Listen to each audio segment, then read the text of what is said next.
ከኢየሱስ ክርስቶስ ጸጋና ሰላም ለሁላችሁ ይሁን። አሜን። ዛሬ ቀኑ 13 ነው፣ 6ኛው ወር 2018። በዚህ ቀን ላይ የኢየሱስ ስም ሕያው ነው አሜን ብለን በማለዳ ልነግራችሁ በፊታችሁ ስንቆም ታላቅ ደስታ ይሰማናል። ሰዓቱ 2 ሰዓት ከ49 ደቂቃ ነው። በጌታ በኢየሱስ ክርስቶስ ስም አነባለሁ። ሐዋርያት ሥራ ምዕራፍ 9 ከቁጥር 11 ጀምሮ አንብቤ ነግራችኋለሁ። በጌታ በኢየሱስ ስም አነባለሁ።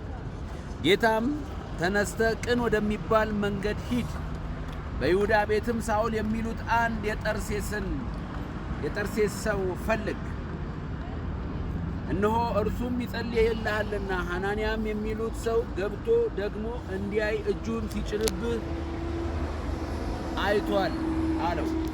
ሐናንያም መልሶ ጌታ ሆይ በኢየሩሳሌም በቅዱሳን ላይ ስንት ክፉን እንዳደረገ ስለዚህም ሰው ከብዙ ሰዎች ሰምቻለሁ።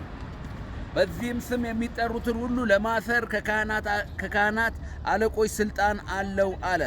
ጌታም ይህ በአሕዛብም በነገሥታትም በእስራኤልም ልጆች ፊት ስሜን ይሸከም ዘንድ ለእኔ የተመረጠ ዕቃ ነውና ሂድ፣ ስለ ስሜ ስንት መከራ ሊቀበል እንዲያስፈልገው እኔ አመለክተዋለሁ አለ። አሜን ሃሌሉያ። አሜን። ስሜን የሚሸከም ሕያው ስሜን የሚሸከም ነው። አሜን። ከዚህ በኋላ አሳሪ አይሆንም። አሜን። ክብር ለዚህ ስም ይሁን። አሜን። ጳውሎስ ላከበረው ስም በማለዳ ክብር እንሰጣለን። አሜን። ኢየሱስ ስም ብሩክ ይሁን። አሜን። በእኛ ላይ ስም ስለተጠራ ተመስገን። አሜን።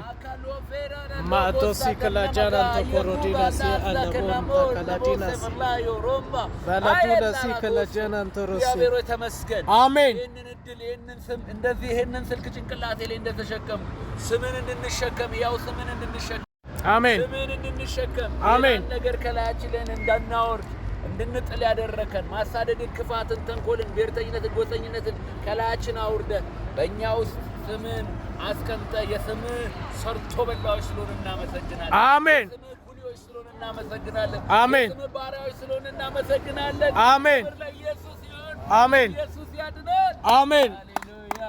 አሜን። ከኔ እጅግ ወዶ ነብዩ ይሻላል።